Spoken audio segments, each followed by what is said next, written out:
போது இல்லாம அப்பா அம்மா சொல்ற வார்த்தையை அவங்க இருக்கிறவங்க மட்டும் கேட்கக்கூடாது, அவங்க இல்லாத போது கேட்கணும். இங்க என் வீட்டுக்கு போயிட்டேன், என் வீட்டை ஒத்துமே இல்லை, யாருமே இல்லை, 4 வீட்டுல கதவை சாத்தி வீட்டுல சிகரெட் குடிச்சேன்னு இருக்கேன், நான் உங்களுக்கு மேல சிகரெட் குடிச்சேன்னு சொன்னா என்ன ஐயா சிகரெட் குடிக்கிறார், மரியாதை ஆள் இருக்கிறாரு வெளியே போட்டுருவாங்க. எங்க அப்பாவுக்கு மேல சிகரெட் குடிச்சேன்னு இருக்கேன் சொல்லுவாங்க. அப்பா மரியாதை ஒதுங்கி விட்டுறாரு, மாதிரி சிகரெட் குடிச்சேன்னு இருக்கேன், அதுக்கு அப்பாவுக்கு ஏதாவது எழுதாது, ஏய் நல்லவர் கொடுக்குறாங்க, ஆனா எனக்கு விரும்பிடாண்டா அப்படின்னு என்னைதான் சொல்லுவாங்க, நல்லவங்க எங்க அப்பா சொல்லுவாங்க. ஆனா எனக்கு என்ன கெடுதல், எனக்கு என்ன புரியாம போயிட்டு கேட்டீங்களா, எதை சொல்ல இதமா போயிட்டு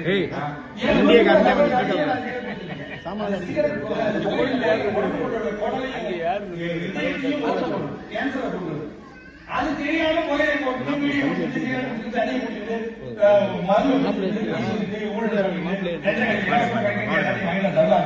அது என்னுடைய தப்பு, நான் பண்ண பாவம். அது நீங்களா எங்க அப்பா அம்மா என்ன பண்ணுவாங்க, நீங்களா என்ன பண்றீங்க? அப்ப ஒவ்வொரு தனிமனிதனும் சுதந்திரமா இருக்குங்கிறது தான் நம்முடைய சனாதன தர்மமாகிய இந்து சமயத்தினுடைய நோக்கம். யாருக்கும் கட்டுப்பட்டவங்க கிடையாது.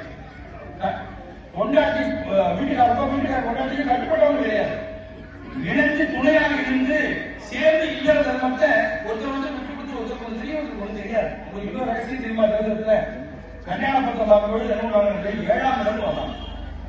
7ஆம் இடம் என்னன்னு ஒண்ணுபடி கொடுக்கலாம் தெரிஞ்சதுன்னா அப்படியாவது ஆச்சரியப்படுவீங்க. ஒரு மனிதனுக்கு ஒரு நல்ல குழந்தை இருக்குன்னா இந்த பையனுக்கு வந்து இப்ப பேசக்கூடிய தன்மை இருக்கு அப்படின்னு சொன்னா அது நேர எதிர்மறையா இருக்கும், நடைமுறை. அதான் போட்டோம்னு சொல்லுவாங்க. நம்ம எல்லாரும் போட்டோம்னு வந்து வரோம். ஏன் அப்படி தெரியுமா? ஒரு கணவனுக்கு ஒரு விஷயம் தெரியும், ஒரு விஷயம் தெரியாது. அது இவனுக்கு தெரியாத விஷயம் மனைவிக்கு தெரியும், மனைவிக்கு தெரிஞ்ச விஷயம் இவனுக்கு தெரியாது.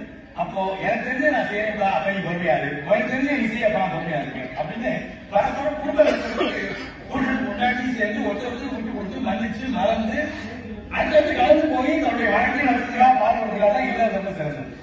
அப்போ சாஸ்திரங்கள் பூரா என்ன சொல்லிட்டு கேட்டீங்கன்னா, மனிதன் முதல்ல மனசுல சோம்பேறித்தனமா இருக்கக்கூடாது. சடங்கு சம்பிரதாயம் ஆலய வழிபாடு இதெல்லாம் எதுக்கு வச்சிருக்காங்க கேட்டீங்கன்னா நம்ம நல்வழிப்படுத்திருக்கோம். இந்த அம்பாள் முதல்ல மகிஷாசுரன் அப்படிங்கிற ஒரு அரசனை தலைவரா வச்சுக்கிட்டு சுத்தி இருக்கக்கூடிய அரசர்களோட அந்த மனிதர்கள் இருக்கக்கூடிய கெட்ட குணங்களை விலக்கி செலுக்கி அழிச்சிட்டு நல்ல குணங்களை கொடுக்கிறாங்க. கையில புஷ்பத்தை எடுக்கிறாங்க தெரியுமா? இரவும் பகலும் அல்லது அந்தி தண்ணீர் எப்ப நடந்தாலும் சரி, அது இன்ப நடந்தாலும் சரி, தூக்கம் நடந்தாலும் சரி, அந்த அந்த சூரியனுக்கு நடுவில் ஒரு நேரில் கொண்டு ஒரு கட்டிலாக போகும். அதுதான் மனிதனுடைய புது தன்மை செய்யுங்க. அவனுடைய சத்தியமான உண்மையான உயிர் இருக்கக்கூடிய நிலை. இந்த பக்கம் வளர்ந்து வைக்காலும் இந்த பக்கம் வளர்ந்து கொண்டிருக்கா சூரியத்தில் கல்லுதான் இருக்கா. அப்ப 3 வேல் இருந்ததான ஒரு சூழல் அது அம்மா சொல்லிருக்காங்க இல்லையா? அது என்ன சொல்லுன்னு கேட்டா, உனக்கு துன்பம் நடந்தாலும் சரி அது வளர்ந்து நேர்ந்து வந்துடும், உனக்கு இன்பம் நடந்தாலும் சரி வளர்ந்து நேர்ந்து வந்துடும். ஆனா நீயாது, நீ தப்பு பண்ணாத, நீ பெரியவங்களை மதி, நீ யாரை வழிபாடு பண்ண, எல்லாருமே இறைவனை பாரு, நீ யாரை ஏசாத இருக்காரு என்று அந்த சூழல் சொல்லுது.